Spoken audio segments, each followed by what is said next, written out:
Hi, this is Zach Wheeler. Welcome to the Phillies Show.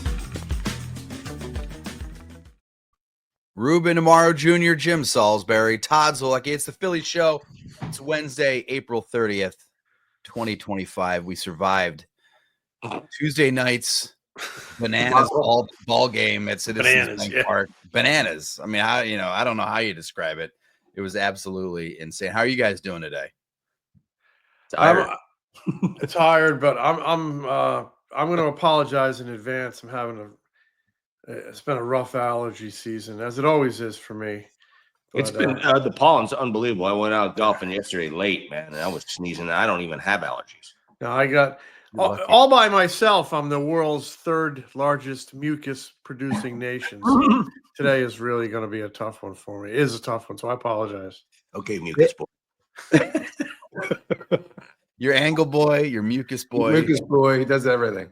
You got some Barney Rubble on me the other day at Slug Ball. I did drop a Barney Rubble on him. Yeah, we did do Slug Ball. We're gonna obviously dig deep into this crazy. What an actor! But you mentioned Slug Ball, Jim, and we had a great time. I had a great time on Monday at the Trenton Thunder Ballpark for Ruben's Slug Ball. I guess I don't know what you call it, like a soft launch, a media event, kind of a little media event. Yeah, why don't you give it a scouting report? You guys So I came home and my wife Ryan asked me how it was, and I said I would really like to go back and do it again. And it was a lot of fun, and I thought about it, and it was a lot of fun for a couple of reasons. One is I never get to swing a bat. I'm not going to go to a batting cage down the road and get in the cage for 20 minutes and just get in the 60-mile-an-hour machine and try to hit some balls off with an aluminum bat. It's a competition. I got a real wood bat in my hand. I hit it with a torpedo bat on Monday. Nice. It was fun. Didn't help me much. But you're in a minor league park where Aaron Judge played, Derek Jeter played, Chase Utley played, Jimmy Rollins, all these great big leaguers came through and played. It was a competition. So you're not just up there hacking at it. You got to try to pull it. You got to try to hit it the opposite field. You got to try to hit it up the middle. It was a lot of fun. And I said to my wife, I said, this would be perfect for like 50th birthday, 40th birthday, bachelor party, big family event, like a family reunion type thing. Let's go down and do some slug ball. It was a lot of fun, Ruben, I got to say. So thanks for the awesome. I'm glad you enjoyed it. Yeah, Jimmy, it was a good time. Jimmy was an aficionado. The man's got some talent. Jim, talk about it a little bit. Yeah, go ahead, Jim. No, it's always great to be on the field. And next, I think you need to incorporate a ground ball contest in there, make it a nice test. But it was great. It's always great to swing the bat and be out there. You're actually pretty talented being able to manipulate the bat a little bit, Jim. Oh, blind squirrel. That's not true. Jimmy used to win the media batting challenge at in Clearwater early in spring training. He used to win that every year, so he's selling himself short. The funniest moment for me, so with a lot of people were there. Dominic Brown was there. Yep. And I'm standing maybe 20 feet from the cage, and Jim's in there taking some practice swings, right? And Dom is maybe in between Jimmy in the cage and me where I'm standing, and Jimmy's in there taking a couple hacks, and I go, how about that Salisbury? I drop a big Charlie Manuel impression on him, and Dominic Brown hears it, and he slowly turns his head and smiles at me because he caught it right away. It was so funny. Brown's like, someone's dropping a Charlie impression. He knew exactly what I was doing. That is great. Yeah, that was great. About Salisbury. I'll never forget the day Dominic. I think they were playing in Clearwater against the Detroit Tigers. Remember, he took Verlander deep twice, didn't he?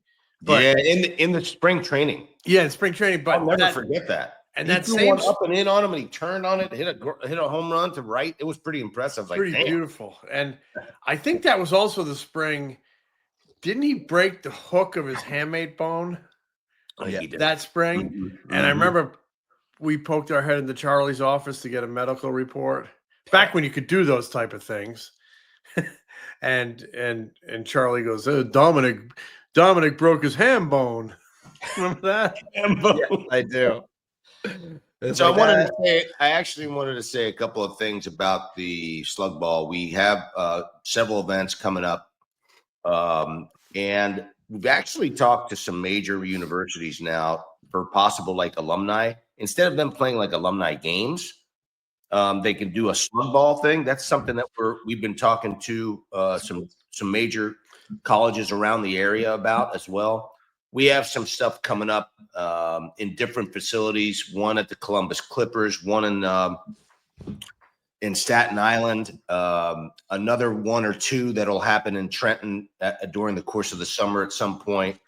But we just think it's got a chance to be like a cool place for people to gather and just enjoy baseball again and to compete in tournament type play. But we're actually thinking about different iterations of it. A little bit like a golf outing, a little bit like something of that nature. And we just feel like it has something. It's got a little spark to it, and it's fun to be able to get pick up the bat and swing it again. I enjoyed it. I mean, I sucked, but I took a couple of swings, hit the ball the other way. Okay, I can't turn on anything, but it was fun for me. I enjoyed it as well. That's a great idea. I love the college replacing the alumni game. Guys would love that because those kids can all play 5, 10, 15 years coming out of college. You can still swing it, and they would have some hooting and hollering and some competition. Yeah, so that's some of the plan as well, and we're working on some of those as well. Kenny Lofton's involved in it. Myself, I think Larry Anderson's going to be part of one of these events at some point, and some other alums. But we have some other people that are involved in certain areas. But we're going to scale it small and try to build from there. So well, I really did enjoy myself, and I was like, man, again, I hadn't swung a bat in like 10, 15 years. I feel like, and it showed. But when I did make some solid contact, and I did once or twice I hit like one good line drive into the outfield, and I was like, man, this is feeling good about yourself again, right? Yeah. Oh yeah. I was like, oh wow, how about that? That's kind of that feels good coming off the bat when you hit one solid. Right on. But anyway, so yeah, that was a lot of fun. We had that slug ball on Monday. A Tuesday night though, guys. This game, the Phillies won in extra innings. Crazy. It was absolutely insane. They won 7-6. And this was the first time the Phillies won a game on a walk-off wild pitch since April 26th, 1993.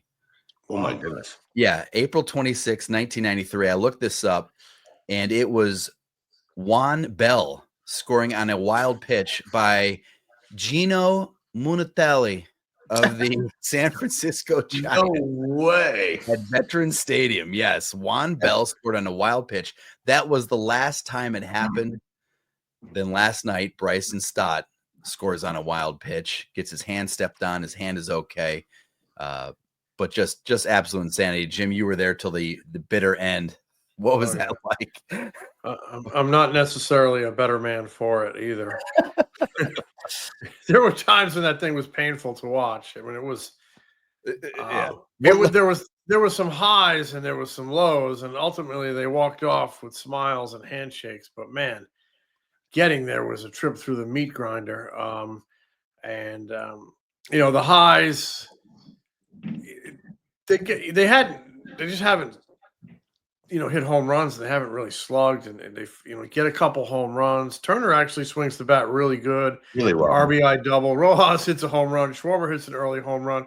Wheels is wheels. Jose Alvarado, like he climbs up on a high wire, and then bases loaded, no outs, and just power stuff, cutter, power sinker, power cutter, gets out of it with 3 strikeouts. Yeah. Absolutely incredible. I feel like it should have been his night, and that was in the 8th. And then in the 9th, it's always kind of in the back of our mind. I think the defense that this team plays is a concern. And it's always, one error. There always seems to be one error away from breaking your heart. And especially at shortstop in Turner. And Rojas makes his second misplay of the night in center field. Can't happen. No. Misplays a catchable ball that should be in his back pocket into an RBI double. And then Trey throws a ball away on a routine ground ball that should have gotten Ryan Kirkering out of the inning. Game over, handshakes, first save of his career, but nope. This is the major leagues, and you give extra outs, they come back to bite you right in the ass, and that's what happened.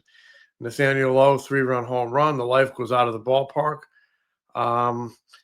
That said, they kept clawing in the bottom of the ninth and walk it off with a couple daring base running plays.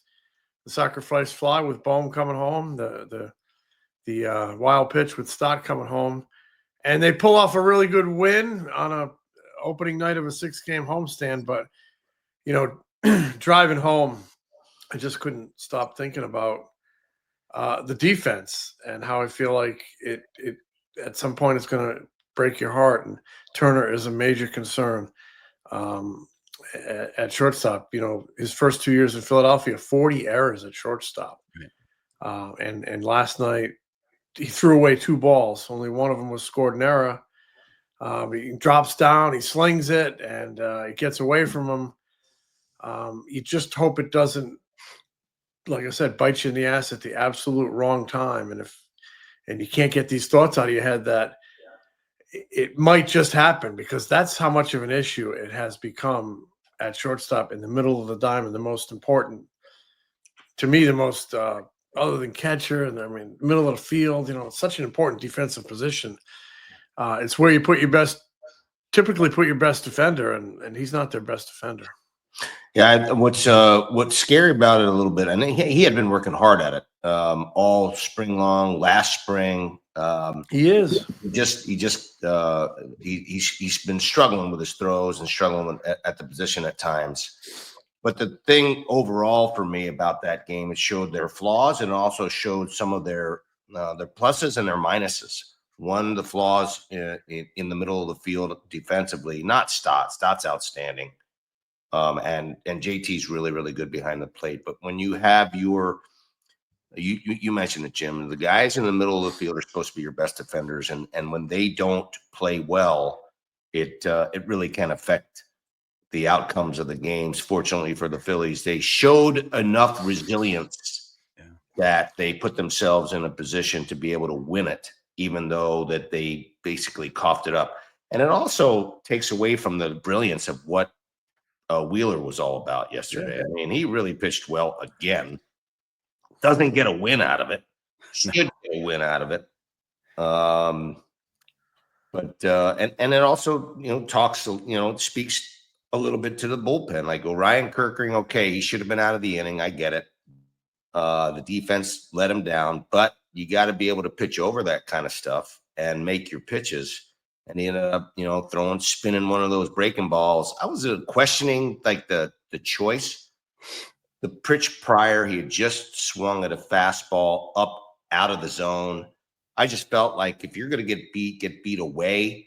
They spun a little breaking ball right in his wheelhouse, down and into the love zone for those left-handers, and golfed the ball out of the ballpark. And the execution and the choice of the pitch was questionable for me. I just, to me, that's kind of stuff can't happen because it really can break your heart. But the fact that they came back and won that game after all those missed plays and all the crappiness tells you about their resilience and what they are able to do to come back and win a baseball game. Yeah, Alec Bohm. I talked to him after the game. I thought he had a really good quote. He's like, you look at that ninth inning, we blow a lead, and it would have been easy to go back to the bench, sit down, and say, all right, that sucked. We'll get them tomorrow. But, they didn't. They came out and found a way to win the ball game. But the Trey Turner defense just continues to be troubling. We talked about it all winter, and it's going to continue to follow him and continue to get talked about, and moving him to the outfield is going to continue to be an issue here, and something that gets pondered unless he can develop some consistency. And, you looking at the recent track record, you wonder, can he develop that consistency, Todd? Yeah, I was going to say more on this game right after these words. Kratz, let's talk about the #1 recommended dermatologist hair growth supplement brand. And it's a brand that you are just starting your journey with. I'm using. What about 1.5, 2 months into my journey? It's a 6-month journey. See what I can get. See a little thicker, fuller everywhere, filling it out. I don't know. We'll see what happens. I'm very excited to see the Nutrafol results with Kratz. And don't show us your hat yet, okay? You got to stay tuned through this journey. And if you want to join Kratz for this journey, you can start your hair growth journey with Nutrafol. For a limited time, Nutrafol is offering FT listeners $10 off your first month's subscription and free shipping when you go to Nutrafol.com and enter the promo code FOUL. Find out why over 4,500 healthcare professionals and stylists recommend Nutrafol for healthier hair. Nutrafol.com, spelled Nutrafol.com. Promo code FOUL. That's Nutrafol.com. Promo code FOUL. Yeah, so the defense, of course, struggling in an example here, guys, of making the numbers work for you. There's like 2 defensive metrics, and this kind of shows you how like not locked in defensive metrics are, I guess you could say. If you go by outs above average, the Phillies right now, I think this was entering last night's game, for the season as a team, 0 outs above average. That means they're, and that's tied for 13th in baseball. That means they're about a league average defense.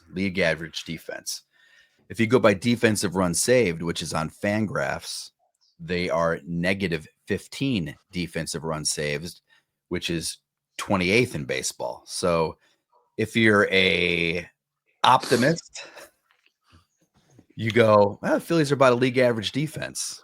If you are a more of a pessimist, you would say they're the 3rd worst defensive team in Major League Baseball, according to defensive run saves. The truth is probably somewhere in the middle. I mean, there are some games, Rob Thompson said it last night, where you see games and you go, okay, they're okay. You know, they don't kill you too much. And then you watch a game like last night, and Jim, you mentioned it. Rojas misplayed 2 balls. Turner had 2 defensive miscues, and you're going, oh my gosh. And yeah, your head does spin forward to October, NLDS, NLCS, World Series, and you go, oh my goodness gracious. You know, could this possibly happen in the World Series, in the NLCS, in the postseason, the final week of the season, in a big game that they have to win, and there's somebody airmails a throw from the outfield, or somebody lets a ball go between their legs, or somebody doesn't execute a double play, and they lose a game, they don't make the playoffs, they get knocked out of the playoffs. So yeah, that's it's like, I mean, you fast forward to the biggest points of the season, October. I think we all think the team's going to play in October. They're good enough, but yeah, one miscue like this can break a team's heart and send them home. It's like, I remember when the Phillies lost the World Series in '93, and I mean, Mitch Williams walked a tightrope all season, right, Ruben? I mean, you were there. Yeah. And I remember reading Frank Fitzpatrick's lead in the Inquirer the morning after Mitch Williams and Joe Carter, and I'm not criticizing anybody here. I'm just stating a fact. But Frank Fitzpatrick's lead to me was absolutely brilliant on his game story. The Phillies season ended last night just the way you always feared it would, with Mitch Williams giving up a bomb or something in the 9th inning.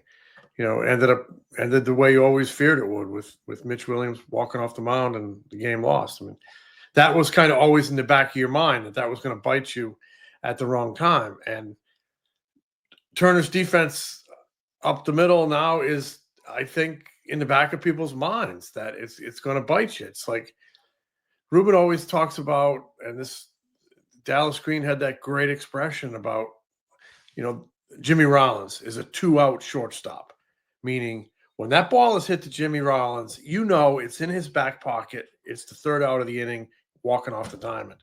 And you can't say that about Trey Turner, and it's unnerving. It makes people anxious. I'm sure it makes everybody from the dugout upstairs to the front office anxious, and it's something that they're going to have to continue to deal with and ponder the solution here, because he's here for a long time. and you gotta win the games you're supposed to win. And a lot of times you do that by making the routine play.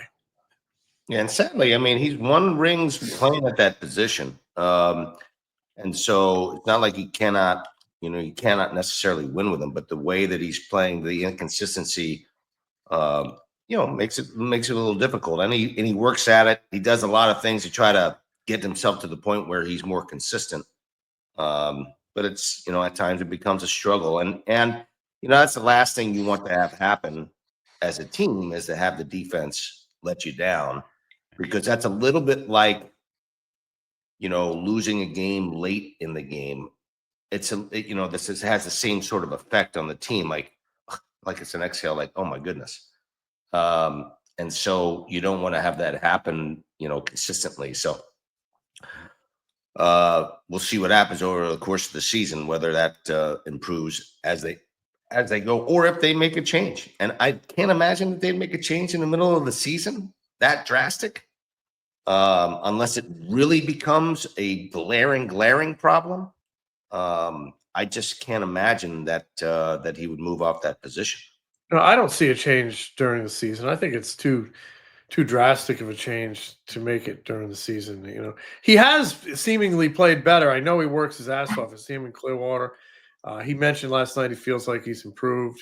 He flat out admitted he's got to clean it up. I feel like a change like that would be more of an off-season thing, because you'd have to deal with it and with conversations face to face. You have to have a solution. You have to figure out who's going to go there. Is it the Miller kid next year? Is he ready? I don't know. He's awfully young. It's an awfully Is it big. Sosa? Is it Stott? Is it some? Do you some combination? Who knows? And do you slide him in the center? What do you do with him? But I'm sure that at some point, that front office and the people in the coaching room are contemplating, thinking about it, and at the same time trying to make Trey feel confident about the position, because that's part of it as well. It just doesn't feel like it's going away. It's like this dull toothache that's just there and not going away. And it reared its head last night, on a night when he had 4 hits, when we saw really the best of the guy. And he's really starting to swing it well too. Yeah, and they need him. They need him. He can be so dynamic offensively that I wonder if going to the outfield brings out even more offensively, because he doesn't have to lug around the burden of playing the toughest defensive position on the field. I got to tell you, I and this is totally different, and I totally get it. But I was a preseason All-American at second base. I got the thing when I was at Stanford. I got the thing, couldn't make a throw to first base. Got the Steve Sachs syndrome, whatever you want to call it. My senior year, they moved me to the outfield. I played left field for most of the year, almost the entire year, at an All-American season. It really did lift the burden for me mentally, and just allowed me to play the game, with more freedom and more open-mindedness. I don't know if that's the case for others, but for me, that really worked well.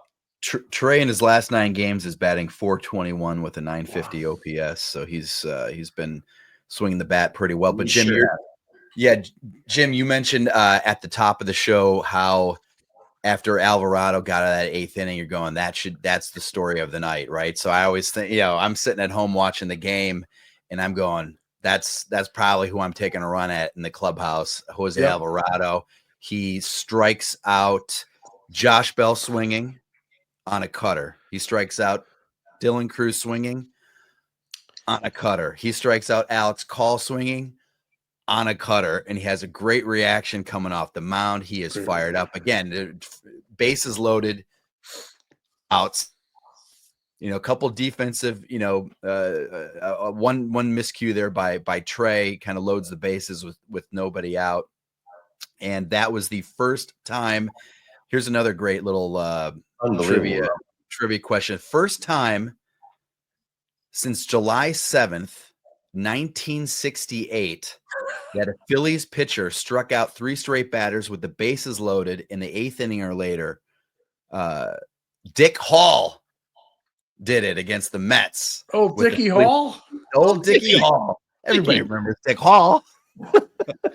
Dick Hall did it against the Mets. The Phillies were trailing by 2 in the top of the 9th. Dick Hall does it, strikes out the Mets with the bases loaded, nobody out. Dick Allen then goes off and smashes a 3-run walk-off home run to win it. Hall of in the Famer. 9th. So That's yeah, the Dick, that's the Hall of Famer. Yeah. so Dick Allen, the Hall of Famer, Dick Allen. Two dicks in the spotlight. Sometimes people say there's 3 dicks in this pod. Yeah, exactly. That's right. That's right. Dick called Dick Allen, 3 of us. Or what are we all having? That's a name you just don't hear anymore. No, You don't. You and don't. rightly so. Yeah. But guys, so I watch Jose strike out these 3 guys on these unhittable cutters. And I said, man, I wonder how good that cutter has been this year. Obviously, it's been good, but I like to throw out some numbers. So entering last night's game, his whiff rate, that's swings and misses on Particular pitch. on the cutter this season. Going into last night, 41.5%. So It's high. 2 out of every 5 swings at his cutter are just whiffs. That's the highest whiff rate of any cutter in Major League Baseball of I think at least 15 cutters thrown or something like that. So I would have said Emmanuel Class A, but I guess he's struggling a little bit this year. So yeah, so Jose's cutter's been just off the charts good. I mean, gosh, imagine where they would be without Jose throwing right now this season. I mean, his resurrection is probably the biggest story in that bullpen because he's been outstanding, and the rest have not been as outstanding. Even Matt Strom showed leaking a little bit of oil, not as dominant. Of course, difficult to be as dominant as he was last year as an all-star.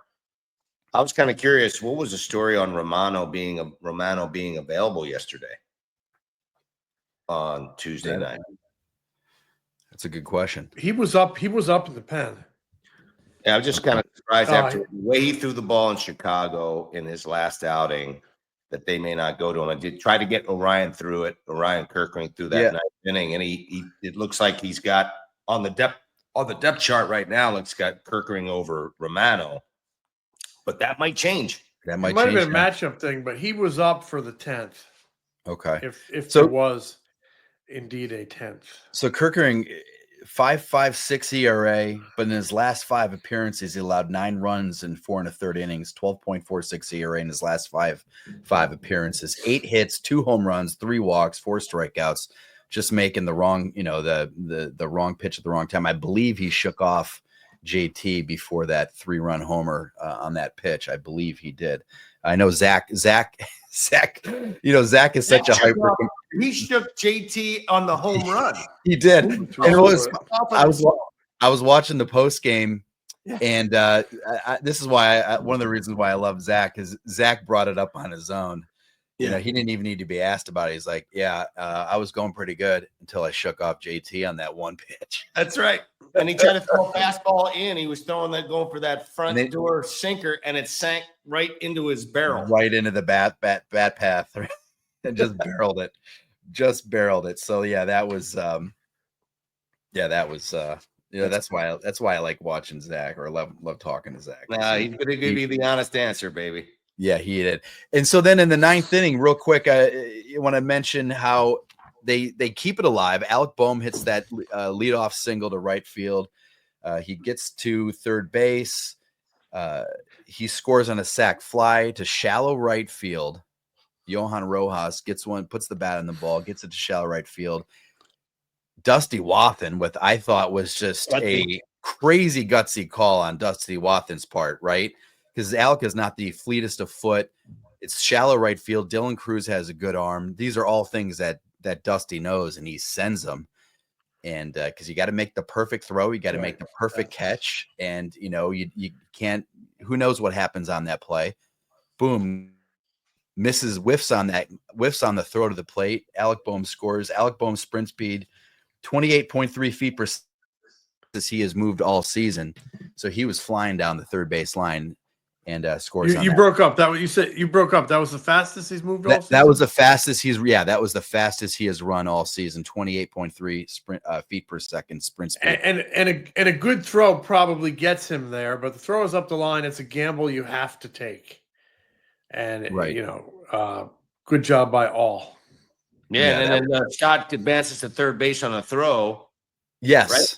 Yep. Yes. And scores on the wild one. So I want to look at this graphic. This is kind of me. Look at this picture on your screen. I want to see if this is where Stott was when the ball gets away from Keibert Ruiz. If you can see, I mean, it's a far away viewpoint, but look where Stott is. He's maybe how many feet off the bag do you think he is, guys? Oh, is this one on the wild? This is the wild pitch that Bryson Stott scores on. So again, if you're watching on YouTube, you can kind of see where Stott is. You can see where this is. Keibert Ruiz now is trying to get to the ball. It's where you can clearly see the ball got away from him. Stott had to go a long way, and that ball did not get too far off the plate from where Keibert Ruiz was right there. Well, he hauled it. Yeah, so he runs really, really well. But the thing that I like the most is that see where the third baseman is in relation to where Stott is to the third base. He's off the base, and I'm sure that Dusty is telling him, hey, be ready for a ball in the dirt because you can score here on a possible wild pitch. And he's telling him to get off there as much as possible. And he's got the leeway to do it because the third baseman's so far off. And these are the little intricacies of the game. Like if I'm playing third base, I know I have to get deep, but I also have to be aware that I got to sort of keep this guy a little bit close. So you sort of deke a little bit. Nobody like the instincts of the game, I think, have eluded a lot of players. Like these are little things that cause big things. Little means a lot. That's a Charlie manual. That if he dekes a little bit and keeps Stott a little closer to the bag, he doesn't score on that ball in the dirt. And they might end up winning the baseball game. I mean, those are little instinctive things that happen in the game that you don't see, some players do because they don't understand the instincts of the game. They don't understand the intricacies of the game. And those are the parts of the game that have eluded us and have gone away. And I wish they could come back because I wish there's some veteran guys out there teaching these young players how to play the game again. Those little pieces mean something, and we've gotten away from that, and that's what hurts me a little bit about what's happened with the whole analytics world and the fact that some of the older, more veteran guys who are around, coaches, staff members, development people, are not around to be able to teach. And I just get on my pedestal for a second. That's fine. You're allowed. And you really got to be ready to go at third base. In any era of the game, you have to be alert and ready to go on a short pass ball or a short wild pitch, but especially in the one knee catcher era. Oh, please. Especially. It's just awful. It's just awful. Why you would do that with a man on third, I just don't get it. But Tom's in favor of it. It makes me gag. It makes me gag, Jim. It literally makes me gag. And it's losing and winning games. And that's an embarrassment to the game to me. I am not in favor of it, Jim, but I just love it. I love how Jim gets so fired up about one catcher. So I will, Ruben, I will on occasion, just to poke at Jim, I will go, oh man, I love that one cat. There's nothing wrong with it, Jim. It's not a big deal. Nothing wrong with it. Nobody on base. Nothing wrong with it. Nobody on base. We got to have Dusty Watson on. Man in scoring position. No. But you know what? The whatever, the animal is out of the barn because it's everywhere. I see it in the league, high school, everywhere. It's as fundamental as Johnny Bench's old setup. Yeah, the toothpaste is out of the tube. It is embarrassing to the game, and the fact that guys can't frame balls with being on both feet and not on a knee, the fact that they can't do that is an astonishment to me. I don't get it. Good athletes have good feet and good legs, and they move well on their feet. Why you would eliminate your feet is beyond me. You're eliminating your athleticism behind there. I love it. Anyway, there's a lot of people going to hate on us. All the people who like the one that are going to hate on us, like Todd. Jim, I love the cut of your jib right now. I love the cut of your jib. What is that? The cut of your jib. I love it. I love it. Hey, we're going to wrap this up, but I do want to mention here, if you want to win a Manco gift card, because it is the best of the best, you can go simply follow at the Phillies Show on X. That's the Twitter, formerly known as Twitter. Go to X, follow the Phillies Show, and you have a chance to win a Manco gift card. Do not forget to do that. I do want to mention something before we wrap it up. Christopher Sanchez is going to start on Wednesday night at Citizens Bank Park. Nice. He is back after having that scare last week with the left forearm soreness. We were all concerned about that because the forearms connected to the elbow, as we all know. Well, we'll be keeping an eye on that. Oh yeah, exactly. I mean, that it's not like he's out of the woods yet. We want to see how he pitches. We want to see how his stuff plays.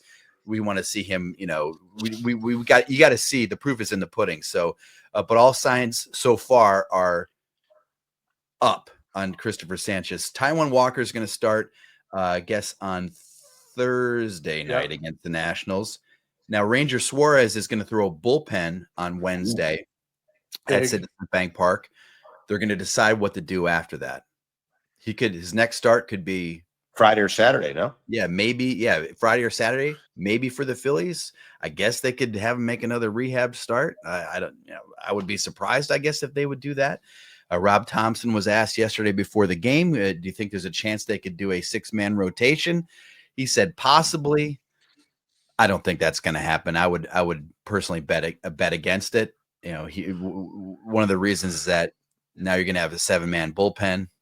Bullpen's not throwing great. And if you're going to have a 7-man bullpen, you need some guys that can go up and down and all that. They have only 2 guys in the bullpen right now that have options. Orion Kirkring, you're not sending him down, most likely, right? And then Tanner Banks. That's possible. Yeah, I guess if he keeps going south on him, they could send him down to get straight. And Tanner Banks. So you only have 2 guys in the bullpen right now that have options. So you're kind of limited. And then you also have to go, well, who are you calling up?